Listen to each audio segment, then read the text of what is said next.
أعوذ بالله من الشيطان الرجيم. بسم الله الرحمن الرحيم. حمدا لربي خصنا بمحمد الذي أنقذنا به من ظلمات ودياجن. الصلاة والسلام الأتمان الأكملان على هذا النبي الذي تم معناه وصورته ثم اصطفاه حبيبا بارئ النسم. فعذرا يا سيدي يا رسول الله إن قصرت في وصفك فإن وصفك لا يوصف. tutandise n'okutendeza Allah subhanahu wa ta'ala netuzzaako okusalira nabbi Muhammad sallallahu alayhi wa sallam. Tumwebaza Allah subhanahu wa ta'ala olw'obulamu bw'atuwadde okuba nti tukyasobola okwogerako gye muli abalabi baffe abalungi nga muyita ku mitimbagano egy'enjawulo nga mujjo musoosowaza nnyo Al Hidayah Islam Media. Ndi ne Sheikh Abdul Salam Abbas gwe tutambula naye mu byafaayo bya bannabbi baffe 25 betuze tubannyonnyola oba oli awo okutandikira ddala ku nabbi waffe Adam alayhi salatu wassalam nga wetwogerera olwaleero nabbi waffe Adam alayhi salatu wassalam oba oli awo ebyo twabiggalawo ataabiraba nga atandikidde ku seri eno tukubiriza okuddayo emabega onoonye series ezaakulembera ezoogera ku nabbi Adam alayhi salatu wassalam byonna ebikwatagana ku bulamu bwe kwebiri ku Al Hidayah Islam Media. Sebo Sheikh Abdul Salam atulaba omulungi olwaleero nsaba tumwanjulire seri eno ekwata ku nabbi waffe Idris alayhi salam. Assalamu alaykum wa rahmatullahi wa barakatuh. Alhamdulillah wassalatu wassalamu ala rasulillahi sallallahu alayhi wasallam. Allah yetumtendereze ebbanga lyonna tumusaasa okusasira n'emirembe eri nabbi w'omulungi Muhammadin sallallahu alayhi wasallam. Olunaku olwaleero ekyo nti Adam alayhi salatu wassalamu twamuggalawo. Nabbi owookubiri eyaddako oba olyawo ye Idris alayhi salatu wassalamu nga era yeyogerwako mu Qur'ani ne mu hadithi za nabbi Muhammadin sallallahu alayhi wasallam. Wadde waliwo Sheikh Abdul Salam wakati mu kuba nti mu tartibi abannabbi gye tumanyi abasinga obungi mulimu etulaga nti nabbi Idris mulayini gye yaddako naye waliwo nabbi ali awo makati before okujja kwa Idris mutabani wa Adam alayhi salatu wassalam ayitibwa Sheith ono yali mutabani wa Adam alayhi salatu wassalam. Yali muganda w'abali ba Habilu ne Qabilu betwalaba era abamu ku baana ba Adam alayhi salatu wassalam abayogerwako muli Sheith, Habil ne Qabil oba oli awo betumanyi. Naye Sheith ono okubanga nabbi kigambibwa abamanyi abamu naye oba oli awo Allah kyakyogerako mu Qur'ani ne mu hadithi naye nga oba oli awo nabbi ate gwe yasinga okwogerako nga nabbi yaddako Idris alayhi salatu wassalam. Naam. Nga Idris ono yajja wakati mu mbeera nti Allah amala okujjula Adam alayhi salatu wassalam. Tulaba nti abantu abaddako oba oli awo ne Sheith nga naye agenze abantu baddamu ne batandika okwonoona. Abantu ne bava mu kusinza Allah tabaraka ne bagoberera obufu n'omukolo gwa shayitaani gwe yasiga kuba Adam alayhi salatu wassalam. Naddamu omulimu gwe kaweefube yazaamukolera ddala paka ne kati kuba kyo yakyeyama mukaweefube ono gwe yeeyama gwakyakola paka n'essaawa zino abantu ne bakira okusinza Mungu ne batandika okwonoona nga Mungu ne bamuviirako ddala completely. Then Allah n'asindika Idris alayhi salatu wassalam. Ali mpoziko n'ekirala Seka Mahdi. Idris alayhi salatu wassalam yali nabbi naye teyali rasul. Ekintu twakibannyonnyola mu episode zaffe ezasookera ddala enjawulo yali wakati wa nabbiyu ne rasul, nabbi n'omubaka. Naam. Oba oli awo Idris alayhi salatu wassalam yali nabbi era nga asindikiddwa eri ensi yonna yonna oluvannyuma lwa Adam alayhi salatu wassalam. Era Idris ono Allah omukumusindika nga abantu bamaze okubulira ddala abantu tebakyasinza Allah tabaraka wa taala Mungu baamuvaako. Yajja ino omulimu gwali gw'amaanyi nnyo ekigenze ewala. Era Idris alayhi salatu wassalam n'atandika kaweefube yali determined by nawe. Yajja n'ekigendererwa nga najja ne kaweefube wa amaanyi nnyo olw'okuzza abantu eri Mungu waabwe. Allah tabaraka wa taala. Baali bagoyinza astray. Yeah, they had gone astray. Kati n'atandika omulimu ogwo n'atandika okukowoola abantu mpola mpola omulimu n'ateramu ddala amaanyi era n'agenda mu bifo ebyenjawulo nga gamba nange musinze Allahu tabaraka wa taala mutoole zaka mulina okusaala mulina okusiiba n'ebibifaanana n'ebibifaanana naye Shithon Idris alayhi salatu wassalam omulimu guneena agukola Allahu tabaraka wa taala atuuka n'amusanyukira ku mulimu gwe yakola kubanga yateekayo amaanyi mangi nnyo ekigenza ewala era Idris alayhi salatu wassalam ku lw'omulimu ogw'amaanyi gwe yakola kubanga Allah ekisooka ali yamusukkulumya Idris alayhi salatu wassalam Allah ali yamuyigiriza buli lulimi lwonna lw'omanyi n'Oluganda ali alumanyi seeka n'Olusoga yali munyiikivu nnyo okusobola okukowola abantu abo nti yali amanyi ennimi zaabwe bonna nga buli gwasanga asobola communicatinga naye era byebimu ku bimusukkulumya ku bannabbi abalala Idris alayhi salatu wassalam kati nga ne bw'aba agenze mu kibinja ki ng'asobola okwogezaganya nabo mu lulimi lwe bategeera obulungi era n'afuba nnyo omanyi kyanguwa seeko ogenda mu bantu nga bulijjo ogenda olulimi osobola okwogera abantu ekisooka bakusanyukira bwe balaba omuntu ng'asobola okwogera olulimi lwe bategeera kitegeera sekamaadi omugwira bw'ajja wano eno mathalan omuchina n'alabayo omuddugavu ng'ayogera oluchina asanyuka nnyo afunye gwagenda okukwatagana naye Allah ali yamusukkulumya nakyo era ekimu ku bira Allah bye yamuwa Idris alayhi salatu wassalam innabbi oba y'omuntu yasookera ddala man khatta bilqalam yasookera ddala okuwandiika kyokutandise kati kwatandika dda kubira ddala ku nabbi waffe Idris alayhi salatu wassalam era yasookera ddala okuwandiika ne pen oba ne kalaamu okuwandiika kutandika okubeera owoolyawo yakuvumbula era teyakoma okwo Idris alayhi salatu wassalam ekyekimufuula okubeera nga musukkulumu ku bannabbi abalala yasooka okwambala olugoye olutunge oba okutunga olugoye fe ebintu byetulimu kati byasookebwa dda kale ffe tujja buli mulembe guleetayo bamodifyinga bomodifies naye nga already byaliwo waliwo abaabitandikawo abagezi abaaliwo nga Idris alayhi salatu wassalam mulembe Adamu alayhi salatu wassalam bo baali tebambala ngoye entunge oba olyawo naye Idris bwe yajja okuwandiika kwali tekuliiwo ebiseera ebyo n'atandikawo okuwandiika n'atandikawo okwambala engoye nga ntunge oba olyawo ekikyaliwo ebiseera ebyo era Idris alayhi salatu wassalam ebintu bingi bye yakola era ayogerwako nnyo mu kumulaga nti yali wanjawulo era ye omuntu eyasookera ddala okugenda okulwana mu lutalo lwa Allahu tabaraka wa taala jihaadi zetuwulira oba zetulaba Idris alayhi salatu wassalam yakola ki zonna yakola yazitandikawo okulwana mu lutalo lwa Allahu tabaraka wa taala wano mu Uganda bakiyita kutema evvuunike eryatandikawo jihaadi barakallahu fikum paka ne kati byonna bizze bibeerawo naye nga entandikwa ensibuko yali ya nabbi waffe Idris alayhi salatu wassalam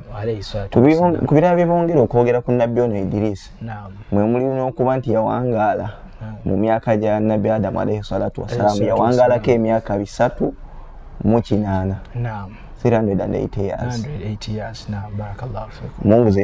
yamusobozesa okuwangaala ku jjo mu byo Sheikh Abdussalam ku buwangazi bwa nabbi Idris ono bwe mbadde njogerako naawe ne tunakutandika waliwo kyombuulidde nga mu matu gange kibadde kipya ate nga nkakasanye ku matu g'abamu ku batuwuliriza bano kiyinza okuba nga kipya ekyokuba nti nabbi Idris alayhi salatu wassalam yalina omukwano ku malayika omu yajjanga amunyumirizanga nga babeera mu mboozi zaabwe boogera mu kwogera kwabwe mwe baava n'abuuza malayika ono nti owaaye osobola okumbuulizaako ku malayika al-mautu nti naafa ddi ngenda okuva mu bulamu buno bw'ensi nabbi Idris mu kwogereza kwabwe ne malayika ono amugamba nti tugende mu ggulu bwe tunaasanga malayika al-mautu wonna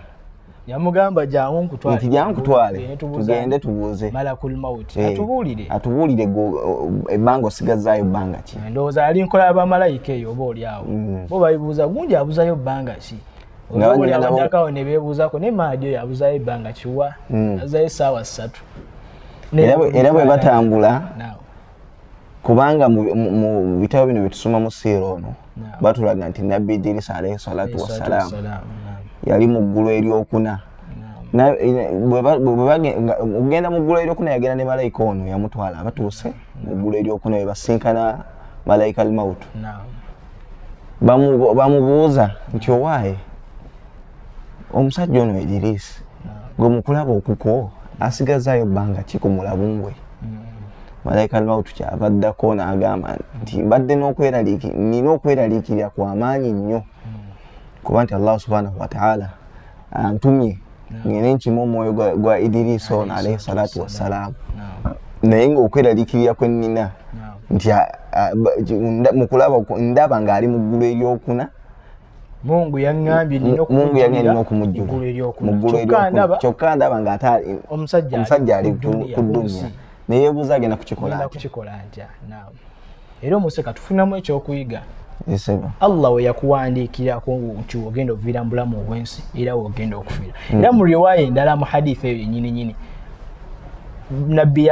basahaba bali banyumya hadithi eyo balaga nti yatuuka kubanga Idrisa alayhi salatu wassalam malayika bwe yali amutwala hadithi nabbi yatulaga nti yagenda kale nga bonna bagala ekisolo kuba bagamba ina janahi wakati w'ebiwawaatiro kiregeeza yeeripa ku mugongo nga tamulaba kati malayika n'amutwala ne bayita ku ggulu erisooka eryokubiri eryokusatu eryokuna ne basanga malakul maut nga aha tukusanze nga ssebo wangi n'amubuuza Allah Idrisa asigazza bbanga ki okuva mu bulamu obw'ensi. Kati mu riwaaya eno batwagana batugamba nti lam yabqa lahu illa tarafata ainin bbanga yasigazza okutemera lwaliiso bwe luti nagamba ekiki wa oli wagambira olutemera lwaliiso aba akamala okyogera bwati obviously akadde kabaka wedde kati kigambibwa nti malayika agenda okukyuka bwati alabe Idirisi gwazze naye omusajja yafudde dda ebiwaaya endala ati riwaaya ey'okubiri eri gye twasoose okwogera egamba nti Idirisi yennyini yayogera n'amuga nti wine awo no yamubuuza ani malayika malakul maut bamusanga ne bamubuuza Idirisi asigazaayo bbanga ki n'amugamba anaatera okufa aliwa n'amubuuza aliwa n'amugamba aliwa nemayiga n'agamba Allahu akbar subhanallah neyeewuunya nnyo ya lil ajab nga kyewuunyisa n'agamba Allah yasukkuluma Allah yaŋŋamba omusajja ono ninamuttira mu ggulu lyakuna kyokka wasigaddeyo ebbanga ttono ndaba omusajja aliwa ali ku duniya neera inna wa'da Allahi haqqo Allah kyaba asuubiza kiba kyamazima seka Allah bwayagamba nti nfumikirizako mu Qur'ani negamba sinjukira mu butuufu bwe malayo yagaa nti nti Allah takereya ajali ya muntu yenna yani makulu agajiri mu aya suratul munafiqun wala yu'akhiru Allahu nafsan idha jaa ajaluha Allah talwisiza mwanadamu takereya mune yebedda kikeemu kachechi agenda okyuka bwati nga Idirisi alayhi salatu wassalam Allah subhanahu wa ta'ala waba yakutegekera kufa ng'ogenda kufa boda ate ng'egenda kukutira wa kisekka lazim ne bwoba Masakoteko okujjako Kampala tomanya na nsonga ekuleeta nga mutuufu togendangako Kampala bw'owangaalidde Masaka ebbanga lyonna lyomaze mu buwangaazi ng'obaire Masaka naye lw'ogenda okufa Mungu waba yakutegekera kufa ng'ogenda kufiira wa kisekka lazima oba oteeka okutuukayo osinkane ajaliyo mu kifo ekyo. Era Allah atugamba mu Qur'an aynama takunu yudrikkumul maut walau kuntum fi burujin mushayyada wonna we mba muli ne bw'oba oliwa okufa kujja kutuukako ne bw'oba oli mu kifo mu mbeera nti kye kikyasinza okubeera well protected nga gw'otambulirako emmotoka kinaana olinako ne wekiba kizuka oli ne baweza ekikomba tekisobola kuyitako wallahi Allah lyakutegekera nti lujja okufa byonna Allah bijja wateekawo embeera kubanga innama amruhu idha arada shay'an ayaqula lahu kun fayakun ya Allah kyaba agadde agamba kibeere bwe kiti nekikola ki kibe akyusamu bukyusa katono kubanga ekyokulabirako ekya Muammar Gaddafi rahimahullah mu mbeera yakalimugagga ng'ali well protected naye akaseera ke Allah ke yatuusa n'engeri gye yamutegekeramu okufa ndowooza buli omu yalabirawo nga yafa mu mbeera ya bunyoomofu nnyo ekigenza ewala kyova olaba Allah waba yakutegekera nti ojja fiira gindi mu kaseera kennyini ke yakutegekera kujja kukola ki okufiiramu ate tosukkawo wama tadri nafsun maatha taksibu ghada wama tadri nafsun bi ayyi ardin tamutu tetumanyi wawe tugenda kufiira naye ate ekyennaku nabbi waffe Idirisa alayhi salatu wassalamu yali agenza abuuze ategeere ddi lwakola ki lwagenda okufa ate lwe baamujjuula era ekyogerako mu Qur'an before nga Idirisa n'abakutambula kugenda aga warafanaahu makanan aliyya twamusula mu kifo ekyawaggulu naye nga mu kuvuvunula aya eyo mwe batulagira nti malayika lwe yagenda ne malayika ono mukuwa yali mukwano gwe ne bagenda mu ggulu naye kirabamu kubavunula aya era mubavunula bamwe bagamba nti Allah subhanahu wa ta'ala yayogera mu aya eyo naga warafa'nahu makanan aliyya nti Allah subhanahu wa ta'ala Idrisa alayhi salatu wassalam yali yamusukkulumya kubana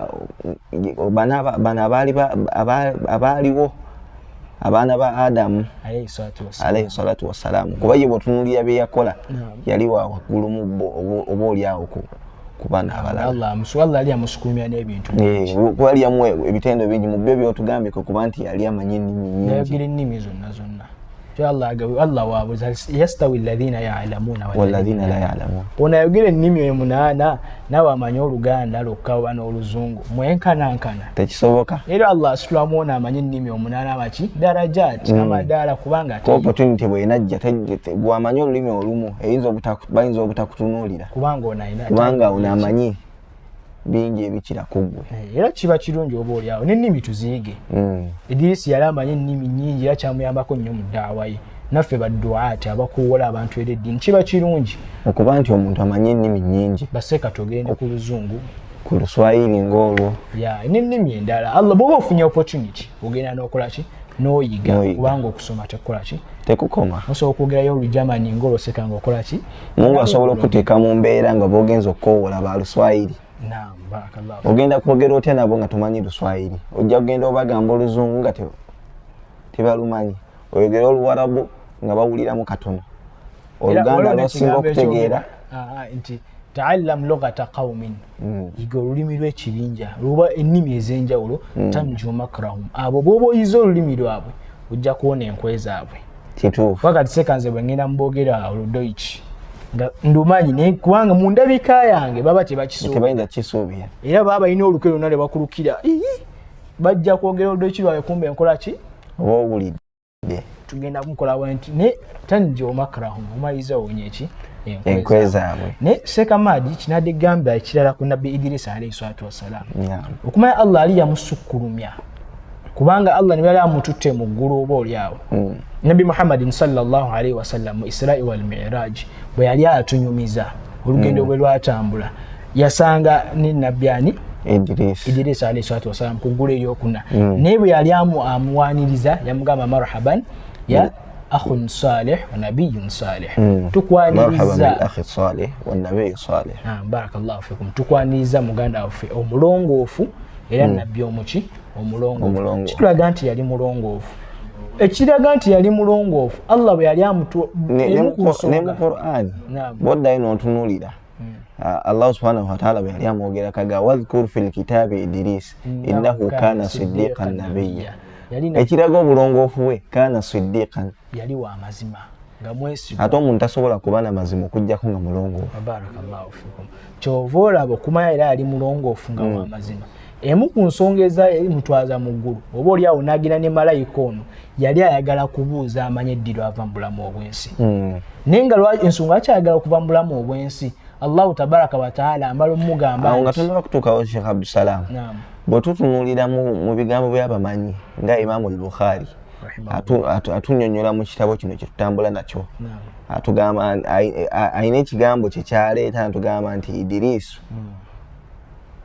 abamanyi bamwogerako nti Idris alayhi salatu wassalam ye nabyani Nabi Idris alayhi salatu wassalam abamu batukanye bamwita Ilyas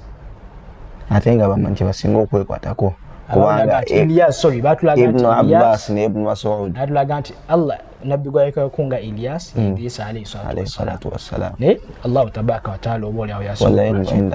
yasinga okumanya kati mbadde nkulaga wano ku mulimu gwe yali akoze ogw'amaanyi kaweefuba ono olw'okukowoola abantu eri Allahu tabaraka wa taala malayika amugamba Allah yamusizaako obubaka n'amugamba nti olina Allahu tabaraka wa taala akuwadde empeera ey'abantu bonna bonna abali mu nsi oba kulla yawumin bunaku oluyitako ofuna empeera y'abantu bonna abali ku nsi kubanga man daa ila alkhairi kafa'ilihi omuntu yenna yina akowola eri ekirungi ofuna empeera nga gwakoze eki akikoze kati abantu abali mu nsi bonna kuba tebaali bangi nnyo ng'essaawa zino kubanga yali nabbi azzeeko oluvannyuma lwa adamu alayhi salatu wassalam ate nga batunuulira abantu abaava mu adamu toyinza gaa nti baali bangi nnyo naye olw'okuba nti Mungu alina engeri gy'atekkamu ebintu bye tomanya kyali makkati awo kuba waliwo nabbi aliwo before the coming of Idris alayhi salatu wassalam. Chegeze namba n'ennamba eyo yaliwo nga teri lunaku luyitako okujjako nga abantu bonna abafunako empeera oba afuna empeera ezankana abantu bonna abaali mu nsi akaseera ako kati kasita awulira ekyo n'agamba ngenda vva ddi mu bulamu obw'ensi kubuuza ono omukwano gwe buliza ku malayika w'okufa nfa ddi njagala nyongereko kadde nfune empeera endala oba oliawo omuntu singa yanditegedde ddi lw'anaafa kyovula era omuntu waba Allah subhanahu wa ta'ala yakyesigaliza ekyo era kyovula omuntu waba ava mu bulamu obw'ensi agambe rabbi lawla akhartani ila ajalin qarib Allah nkusaba onnyongereko akaseera katono asaddaqa wa akun mina salihin atakole emirimu emirungi asaddaka abeere mu baki bantu abalongo ne Idris akaseera ke yes kali kawedde naye ye nga takimanyi naye ye nga kyasaba ng'alaba emirimu gy'akoze gino mitono oba empeera z'afunye entono ng'oba oli awo ayagala kumanya ateekemu ejitihaadi n'ebyo byalowooza ebiyinza okumwongezaamu empeera entala ate mwattu akakyali very late agenda okusaba kyasoboka ng'era akasaake kakoze eki kaweddeyo ne Allahu tabaaka wa taala mukuba mu stampu n'agamba innahu kaana siddiqan nabiyya Allahu tabaaka wa taala yali akakasizza yamuwaako recommendation natulagirawo nti yali nabbi muki yali nabbi mulungi era Idris alayhi salatu wassalam amannya ge kigambibwa erimu ku linnya lye eddala yali Okhnor erimu ku linnya lye oba oliawo yaddemu olabyo natuulise atulaba omulungi naye alitegeere naye oba oliawo gundi nasabu ye yehuwa Idris bun Yaruddu bun Mahlayil yali nasabu ye oba oliawo ate abamanyi abamu batugambira nti mu bannabbi abangi bano nga tulaba Adamu alayhi salatu wassalam n'olaba nti abamu ku baamuvaamu ye nabbi Muhammadin sallallahu alayhi wasallam mu lulyo lwa Idrisa alayhi salatu wassalam temulimu nabbi Muhammad sallallahu alayhi wasallam takolaki taliimu amanya abamu bakyogerera nga beesembesa ki hadithi eno gye twalaegandi marhaban bil akhi salih wannabi kubanga nabbi bwe yali agenze mu Isra wal Mi'raj mu ggulu nga lwatuuka ku ggulu ne bannabbi basanzeyo bamwaniriza Idris yamugamba ki akhi salih ni nabiyyin salih naye ate bwe yasanga ate bannabbi nga Ibrahim alayhi salatu wassalam baate bamugamba ki ibnu salih wannabiyyin salih mutabani waffe omuki omulongoofu Idris yamuyita muganda we kuba ffenna tuli baluganda naye ate barakallahu fi buli musiraamu muganda wa musiraamu munne naye ate Ibrahim alayhi salatu wassalam nono nabbi omulala bo bamuyita mutabani waabwe nsonga ali mu lineage y'abano eraga nti bw'otunuulira nasabu bajjajjaabe paka batuukira ddala ku nabbi waffe Adamu alayhi salatu wassalam nga ne Ibrahim alayhi salatu wassalam akola ki mwali naye nga ate Idrisa ate obuli awo takola ki taliimu eyo Idrisa alayhi salatu wassalam banange ebya Idrisa alayhi salatu wassalam nabbi waffe ono mulungi ebibye oba oli awo tebyali bingi nnyo kuba Allah subhanahu wa ta'ala mu Qur'an teyamwogerako nnyo ne mu siira bw'otunuulira ebimwogerako oba oli awo si bye biri awo ebingi poziko era ebitono byetusobodde okukola ki okwogerako oba oli awo n'ebirala kubanga si nti buli kimu naffe tukimanyi ne Allahu tabaaka wa ta'ala kyaba tusobosezza nga ffe mu kufuba kwaffe okutono kyetugezaako kumwogerako naye nga tetunnamaliriza ekimu ku ekintu abantu kye bandisaanidde okumanya nti nabbi Idrisa alayhi salatu wassalam yali musajja mugezi nnyo ishtahara bil hikma yayatiikirira nnyo kubanga mugezi emu ku bitendo Allahu tabaaka taala byamuwa yali musajja mugezi nnyo era mu kuba nti yali mugezi nnyo ebigambo byayogera ekimu ku byo yagamba nti khairu dunya hasratan wa sharraha an-nadam tedduniya eno olwofuna ebirungi ebingi oba Allah n'akusitula ennyo mu mbeera nti olina ssente olina ebitiibwa abantu abasinga Mungu bamwerabira nga kigenda kukuleetera okukola ki okusiraana aye kasita onaasiraana bwoti ojja mayiza nga wejjusa ya laitani nga zinsanze ye kati mathalan ku yawma alqiyama kumenya ebigambo bino birimu okunnyonnyola kungi. Omuddu eyali ayonoonye ku nsi mathani Allah akuwadde ssente obadde mugagga naye ozisipendinga mu mbeera etali nnungi. Ku yawmal qiyama yajoga ya laitani lam uta kitabiya bana ezinsanze lwaki mu muda z'emirimu gyange gino gye nakola nga wallahi yejjusa alaba emirimu mibi nnyo ekikoze ekigenze wayo yonna ddamu okwejjusa tegedde ya laitaha kanat alqadiya kale singa okufa ye yali enkomerero kale singa byakomaawo bajja kulaba ebisolo nga Allah abifudde ettaka nabo begombe ai Allah kale singa naffe otufuddemu ki ettaka lino nitufa netugwawo tugenda kutubonereza. Era omusajja ono yali mugezi nnyo ekigenze ewala naye oba oli awo kasita twekwata ku bigambo ebyo byayogedde bannabbi bonna bali bakobolere Allahu tabaraka wa taala bebino ebimu ku bigambo byabagamba omusajja wa bigambo byamagezi nnyo nga mukadde waffe Dr. Abdul Hafiz naye alina obunyomero bw'amagezi wajja atuyisaamu obwenjawulo amutukuumire. Allahumma amin ya rabbi. Allahumma amin. Byebyo bitono ndowooza bitusobodde okuba oli awo kubanga twogera ku nabbi Idrisa alayhi salatu wassalam ye yali mulungi netugezaaho okunnyonnyola ennyo tebijja kuggwayo ku lw'obulungi ebigambo ebyamagezi byokka byayogera bingi nnyo ekigenze ewala nga temulimu ebyokuyiga bingi naye olw'okufundiza omulungi ono atulaba tusaba akkirize episodi y'olwaleero tugiwunzikire wano saba Mungu abakuume wa kullu aamun wa antum bikhair. Wassalamu alaikum wa rahmatullahi wa barakatuh.